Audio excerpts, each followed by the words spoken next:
A common factor of x raised to power 4 minus 256. So ఇక్కడ ఒక expression ఇచ్చారు and then x raised to power 3 minus 4 x raised to power 2 plus 3x minus 2. ఇక్కడ ఒక expression ఇచ్చారు and ఇక్కడ 3 expressions ఇచ్చి ఆ 3కి కామన్ ఫ్యాక్టర్ ఏంటి అని అడుగుతున్నారు. మనం ఈ 3కి సపరేట్గా కామన్ ఫ్యాక్టర్స్ తీద్దాం. ఫస్ట్ ఏమి ఇచ్చారు, x raised to power 4 minus 256 ఇచ్చారు. 16 raised to power 2 చేస్తే మనకు 256 వస్తుంది.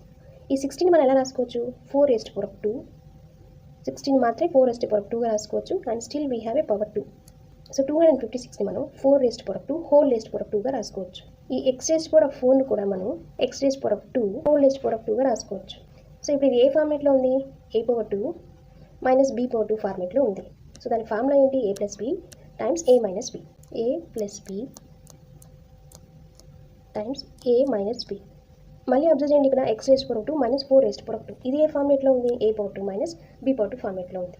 సో దీని ఏం రాసుకోవచ్చు మనం, again you can write this as a plus b times a minus b format, అంటే x plus 4 times x minus 4.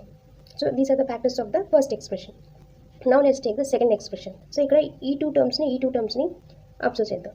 3x minus 12లో 3ని common చేస్తే మనకి ఏమొస్తుంది, x minus 4 వస్తుంది. అదేవిధంగా ఈ ఫస్ట్ టూ టర్మ్స్లో నుంచి x raised to power 2 common చేస్తే ఏమొస్తుంది, x minus 4 వస్తుంది. ఇక్కడ x minus 4 ఇక్కడ x minus 4 కామన్ కాబట్టి so the factors are x minus 4 times x power 2 plus 3. Second expression మనం ఫైండ్ అవుట్ చేసాం. Now let's go with the third expression. ఈ minus 7xని మనం మైనస్ 4x మైనస్ 3xగా రాసుకోవచ్చు. ఈ టూ టర్మ్స్లో నుంచి x కామన్ తీస్తే x టైమ్స్ x minus 4, ఈ టూ టర్మ్స్లో నుంచి మైనస్ 3 కామన్ తీస్తే x minus 4 వస్తుంది. సో ఇక్కడ కూడా మనకు x minus 4 is the common. So what are the factors, x minus 4 times x minus 3. So ఇప్పుడు చూడండి ఈ త్రీ టర్మ్స్లో కామన్ ఫ్యాక్టర్ ఏంటి, x minus 4, x minus 4, x minus 4. So x minus 4 is the common factor. So option C is the correct one.